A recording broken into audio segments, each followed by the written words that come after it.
बिस्मिल्लाहिर्रहमानिर्रहीम अस्सलाम वालेकुम हेलो एवरीवन। उम्मीद करता हूँ आप सब खैरियत से होंगे। आज जो हमारा टॉपिक है that is from foundation of literary theory and criticism. Modern criticism in English literature है क्या, और अरिस्टोटल के क्या कंसेप्ट थे लिटरेरी क्रिटिसिज्म से रिलेटेड, यानी प्लॉट किस तरह होनी चाहिए, इसी तरह करेक्टर्स किस तरह होने चाहिए, कैथारसिस का क्या रोल है।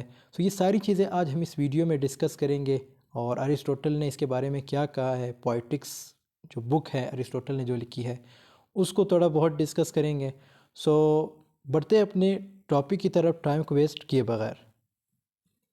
Modern criticism. Modern criticism in English literature refers to the evaluation and analysis of literary works.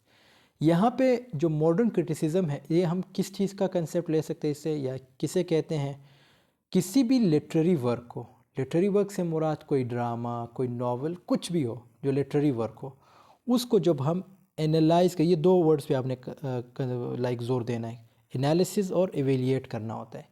यानी एनालिसिस करना है और एवेलिएट करना है किसी भी लिटरेरी वर्क को using contemporary approaches and theories. कोई भी थीरी हम उस पर अप्लाई कर सकते हैं, ठीक है। कंटेम्प्रेरी अप्रोचेस हो गए या कोई भी थीरी हम अप्लाई कर सकते हैं। अब थीरीज़ हम थोड़े बहुत आगे डिस्कस करेंगे।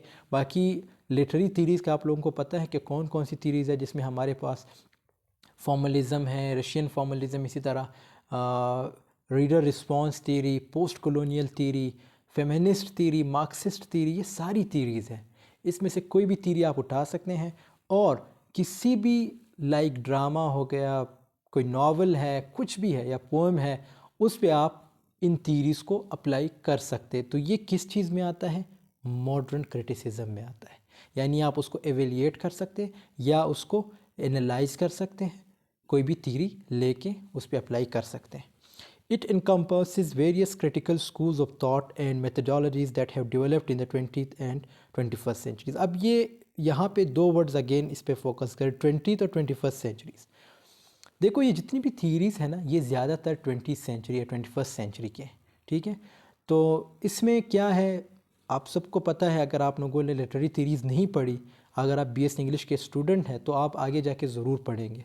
बाकी 20th सेंचुरी और 21st सेंचुरी में बहुत सारी थीरीज़ आई है, और लिटरेरी थीरीज़ पे भी ऑलरेडी मेरी बहुत सारी वीडियोस बनी हैं जिसमें मैंने सारी थीरीज़ को डिस्कस किया है, चाहे मार्क्सिस्ट हो, फेमिनिस्ट हो, पोस्ट कॉलोनियल हो, रशियन फॉर्मलिज्म हो, कोई भी थीरी हो, या रीडर रिस्पॉन्स हो, ये सारी थीरीज़ मैंने ऑलरेडी डिस्कस की है। सो इन वीडियोस का लिंक या प्लेलिस्ट का लिंक मैं डिस्क्रिप्शन में दे दूँगा। अगर मैं ना भी दूँ तो आप लोगों ने मेरे चैनल पर जाना है, और साथ में जो प्लेलिस्ट बनी है उसमें से मैंने नाम मेंशन किए हैं कि ये प्लेलिस्ट जो है लिटरेरी थीरी का है। और इसी तरह foundation of literary theory and criticism, इसका भी एक पूरा प्लेलिस्ट बना है जिसमें 8-10 वीडियोस हैं। सो उनको आप देख सकते हैं। यहाँ पे अगर मैं डिटेल एक्सप्लेनेशन में जाऊँगा तो वीडियो बहुत ज़्यादा लंबी हो जाएगी, ठीक है। तो ये जितनी भी थीरीज़ मैंने ऊपर बताई ना, जैसे रीडर रिस्पॉन्स, फेमिनिस्ट, मार्क्सिस्ट, ये सारी 21st सेंचुरीज़ की थीरीज़ हैं।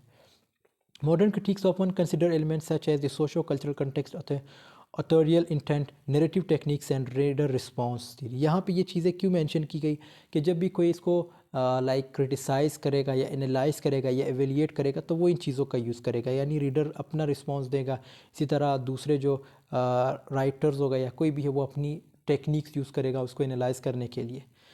कुछ एग्जांपल्स देखते हैं। जैसे मैंने बताया ना कि बहुत सी थीरीज़ हैं, बहुत सारे क्रिटिसिज्म हैं, और टाइप्स ऑफ क्रिटिसिज्म पे कल नहीं परसों मेरी लाइक वीडियो बनी थी, तो उसको भी देख लें, वो भी इम्पोर्टेंट है। जिसमें हमने लाइक फेमिनिस्ट क्रिटिसिज्म क्या है, ये भी एक टाइप है, ठीक है, क्रिटिसिज्म की एक टाइप है। मार्क्सिस्ट क्रिटिसिज्म की एक type. Feminist criticism, this approach focuses on the portrayal of gender and the role of women in literature. यानी लिटरेचर में जो फीमेल है उसका क्या रोल है, ये इस चीज़ पे फोकस करता है। For example, analyzing how Virginia Woolf's novel Mrs. Dalloway explores the constraints of gender roles। तो ये एक नावल है वर्जीनिया वुल्फ का, इसमें जेंडर रोल का क्या कंसेप्ट है, यानी मेल फीमेल का क्या कंसेप्ट, या फीमेल का क्या कंसेप्ट है। ऑब्वियसली फीमेल की बात हो रही तो फीमेल को हम डिस्कस करेंगे। मार्क्सिस्ट थीरी, मार्क्सिस्ट जब भी यूज़ होगा तो आप लोगों के माइंड में 3 वर्ड्स आने चाहिए। यहाँ पे हम बात करते हैं अपर क्लास, लोअर क्लास और मिडिल क्लास की, ठीक है। It examines literature in the context of economic and classic structures, यानी इकोनॉमिक और क्लासिक स्ट्रक्चर्स, क्लास स्ट्रक्चर से मैंने बताया ना कि upper class, lower class, middle class, सारी चीज़ें आ जाती है। An example of studying George Orwell's Animal Farm to understand its logical representation in the Russian revolution.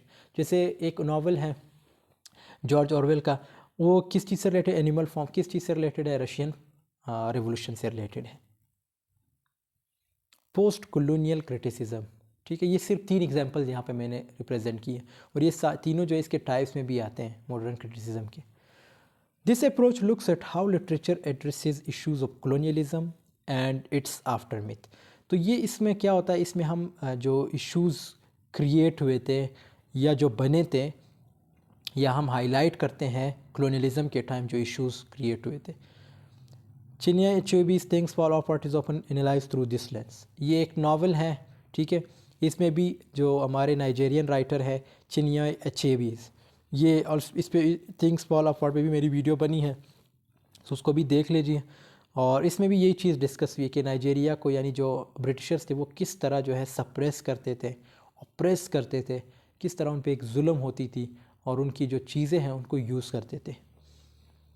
जैसे यहाँ पे देखो ना, ब्रिटिश कॉलोनिज्म यूज़ हुआ इन अफ्रीका। अब आते हैं अरिस्टोटल की तरफ। अरिस्टोटल इन लिटरेरी क्रिटिसिज्म, या अरिस्टोटल का क्या कंसेप्ट लिटरेरी क्रिटिसिज्म से रिलेटेड, ये बहुत ही इंपॉर्टेंट है, उसके बहुत ज़्यादा चांसेस होते हैं पेपर में आने के, कि अरिस्टोटल का क्या कंसेप्ट है, अरिस्टोटल ने प्लॉट के बारे में क्या कहा है, करेक्टर्स के बारे में किस तरह होने चाहिए करेक्टर्स, और कैथारसिस के बारे में अरिस्टोटल का क्या कंसेप्ट था। सो ये सारी चीज़ें आज हम इस वीडियो में देख रहे हैं।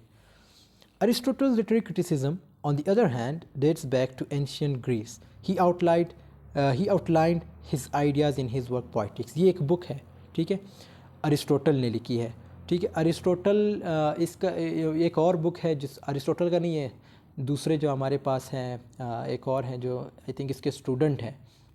एक तो अरिस्टोटल है, दूसरा जो है प्लेटो, या प्लेटो जो है, प्लेटो ने द रिपब्लिक लिखी है और अरिस्टोटल ने पोइटिक्स लिखी है। सो ये दोनों में आप लोगों ने कन्फ्यूज़ नहीं, ये एमसीक्यू में पूछे जा सकते हैं कि पोइटिक्स किसने लिखी है, तो ज़्यादातर लोग जो है वो प्लेटो का हवाला देते हैं, हालांकि वो प्लेटो ने नहीं लिखी। पोइटिक्स जो है ये अरिस्टोटल की बुक है और द रिपब्लिक जो बुक है वो जो है प्लेटो की है। अरिस्टोटल्स क्रिटिकल प्रिंसिपल इंक्लूड्स, अब इसमें देखो प्लॉट के बारे में क्या कहा है अरिस्टोटल ने, कि प्लॉट किस तरह होना चाहिए, किसी भी ड्रामे का, नॉवल का, कोई भी चीज़ हो, कोई भी लिटरेरी वर्क हो। Aristotle emphasize the importance of a well structured and engaging plot. Aristotle का मानना ये था कि भाई जो प्लॉट होना चाहिए वो वेल स्ट्रक्चर्ड होना चाहिए और इंगेज, जिसमें आप अपनी ऑडियंस को इंगेज कर सको। For example in Shakespeare Hamlet one can analyse, अब यहाँ तक कि आप लोगों ने ज़रूर लिखना है कि अरिस्टोटल का एम्फसाइज किस चीज़ पे था, कि वेल स्ट्रक्चर्ड होना चाहिए, इंगेजिंग प्लॉट होना चाहिए। फिर ये एक एग्जांपल है, ये आप लोग खुद भी दे सकते हैं, किसी भी वर्क का दे सकते हैं, ज़रूरी नहीं है कि हैमलेट का हो, ये हैमलेट है, ठीक है। सो यहाँ पे देखो प्लॉट की डेवलपमेंट एंड वेरियस एलिमेंट्स का यूज़ किया गया है। फिर उसके बाद एक करेक्टर के बारे में अरिस्टोटल का क्या कंसेप्ट है, ही discussed the significance of well drawn complex characters. कहते हैं कि जो करेक्टर्स होने चाहिए वो हमेशा कॉम्प्लेक्स होने चाहिए, सिंपल करेक्टर्स नहीं होने चाहिए जिससे बंदे को ईज़िली समझ आ जाए कि यार इस करेक्टर का ये रोल है और ये बस पूरे स्टोरी तक यही इसका रोल रहेगा। नो, ऐसा नहीं होना चाहिए। अरिस्टोटल का मानना है कि जब भी आप ट्रेजिडी लिखते हो, ड्रामा लिखते हो, कुछ भी लिखते हो, तो भाई आपके जो करेक्टर्स है वो कॉम्प्लेक्स होने चाहिए, लोगों को मज़ा आए, लोगों को देखने में, वो चीज़ देखने में मज़ा आए। सपोज़ आप कोई मूवी देखते हो, आपने अमूमन देखा हो, जब आप कोई मूवीज़ देखते हो कुछ करेक्टर्स बड़े कॉम्प्लेक्स होते हैं, आपको मज़ा भी आता है कि यार ये करेक्टर जो है लास्ट में पता नहीं क्या करने वाला है। So same to same Aristotle भी यही कहता है कि भाई जब आप करेक्टर्स को कॉम्प्लेक्स रखेंगे तो ऑडियंस इंजॉय करेगी, ऑडियंस जो है उसको लाइक इंटरेस्ट के साथ देखेगी, कोई भी ड्रामा हो, नावल हो, कुछ भी हो, या ट्रेजिडी हो। In the Plato Oedipus, in the play, जैसे ये एक प्ले है हमारे पास एडिपस रेक्स, ये सब ने पढ़ी है, मैंने भी पढ़ी है, सब ने पढ़ी है, जितने भी इंग्लिश लिटरेचर के स्टूडेंट है या ना भी हो वो भी इसको ज़रूर पढ़ लेते। बहुत ही कॉम्प्लिकेटेड और बहुत ही मज़े की ट्रेजिडी है, ठीक है। तो इसमें क्या है, ये सोफोक्लीज ने लिखी है, ये बहुत ही पुराने राइटर है, वन एक फ़िलासफ़र भी है। One can examine the character of Oedipus and his tragic flaw. अब ये हमारे पास वहाँ पे एक करेक्टर है जिसका नाम है एडिपस, बहुत ही कॉम्प्लिकेटेड करेक्टर है हमारे पास। इसका मैं आपको शॉर्ट बताता हूँ यहाँ पे। ये जो एडिपस है ना, इसने ये अपने जो फादर होते हैं उसको मार देते हैं और ये इसकी एक ट्रेजिक फ्लॉ होती है, यानी अनइंटेंशनली ये जो एडिपस होते हैं ये शादी करते हैं किसके साथ, अपनी मदर के साथ, अपने फादर को मार के अपनी मदर के साथ शादी कर लेते हैं, ठीक है, मैरिज हो जाते हैं।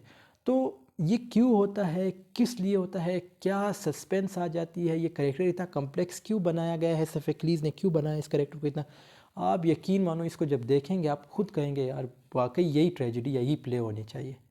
तो इस प्ले को या इस ट्रेजिडी को आप लोगों ने ज़रूर पढ़ना है, और बहुत ही मज़े का प्ले है, बहुत ही मज़े की ट्रेजिडी है। अगर आप प्ले नहीं पढ़ सकते तो इस पर मूवीज़ बनी होगी, वो मूवीज़ देख ले, यूट्यूब पे सर्च कर ले, ठीक है। लेकिन इसको आप लोगों ने मिस नहीं करना। वो कहते हैं ना जो सस्पेंस आता है, ये एक ऐसी चीज़ जो सस्पेंस क्रिएट करती है किसी भी चीज़ में।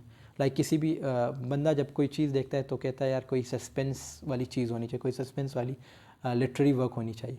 सो ये मैं रेफ़र करूँगा कि आप इसको देख लें। कैथारसिस, कैथारसिस के बारे में अरिस्टोटल का क्या कंसेप्ट है। Aristotle introduced the concept of catharsis, which involves emotional perception through literature. Catharsis क्या है? देखो मैं कुछ देखता हूँ, मैं कहता हूँ यार ये चीज़, ये मूवी मैंने देख ली, अब मुझे एक करेक्टर वहाँ पे ऐसा लगा कि मुझे ऐसे शो करना चाहिए कि यार ये करेक्टर जो है ये बड़ा मासूम करेक्टर था, इसके साथ मेरी सिंपैथी होनी चाहिए। कुछ कहते हैं मेरे साथ मेरा दोस्त बैठा होगा, वो कहेंगे नहीं यार ये करेक्टर के साथ, ये करेक्टर को सिंपैथी नहीं दिखानी चाहिए, यानी हम दोनों को सिंपैथी नहीं दिखानी चाहिए इस करेक्टर को। ये करेक्टर जो था बड़ा अजीब करेक्टर था, इसको जो है लाइक हमें जो है लाइक इसका जो दर्द है वो फील नहीं करना चाहिए, हमें खुश होना चाहिए कि ये इस हालत में।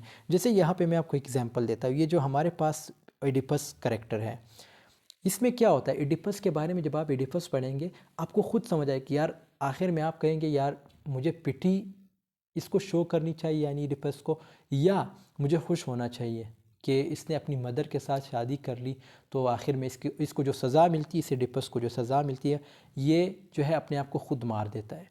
मतलब मैंने बताया ना कि अनइंटेंशनली अपनी मदर से शादी कर लेते।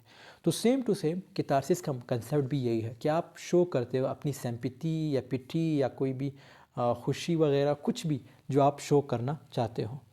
जैसे यहाँ पे वर्ड होता है emotional purification through literature. The tragedy of Macbeth by William Shakespeare can be seen as awakening catharsis in its audience through the downfall of its protagonist। तो देखो यहाँ पे भी कहते हैं जैसे मैकबेथ एक करेक्टर है, ये भी इसका भी आखिर में डाउनफॉल होता है। जैसे हमारे पास ये जो करेक्टर है ना एडिपस, इसका डाउनफॉल होता है, इसी तरह मैकबेथ का भी आखिर में डाउनफॉल होता है। तो कुछ लोग इसको पिटी शो करेंगे, कुछ फेयर शो करेंगे, कुछ कहेंगे नहीं बहुत अच्छा हुआ। तो ये सारी चीज़ें कैथारसिस में आती हैं। तो दोस्तों यहाँ पे हमारी वीडियो के ये एक शॉर्ट नोट है कि Aristotle ideas had a profound influence on literary criticism throughout history and outlined to be relevant in the analysis of classical and modern literature। तो ये चीज़ें जो है आप लोगों को समझ आनी चाहिए कि अगर आप लोगों ने वाकई क्रिटिसिज्म करनी है किसी भी लिटरेरी वर्क पे, तो आप लोगों को चाहिए कि आप पहले प्लेटो को पढ़े, अरिस्टोटल को पढ़े। ये पढ़ने के बाद आपको बेहतर समझ आएगी कि क्रिटिसिज्म किस तरह की जाती है, क्रिटिसिज्म में क्या क्या इंपॉर्टेंट है। तो दोस्तों यहाँ पे हमारी वीडियो की एंडिंग होती है। आई होप आपको ये वीडियो पसंद आई होगी। पसंद आई है तो ज़रूर लाइक कमेंट शेयर कीजिएगा। I tried my best. कोई भी क्वेश्चन है कमेंट सेक्शन में बता दीजिएगा। अगर नहीं बता सकते तो आप मुझे क्या कहते हैं इंस्टाग्राम पे मैसेज कर सकते by the same name English with AR comrade, या आप मुझे व्हाट्सएप पे मैसेज कर सकते। My WhatsApp number is 0309097088 4। So this was all about today's. If this video has sparked your interest, please like, share, comment and do subscribe to the channel. See you in the next video. Take care of yourself. Allah Hafiz.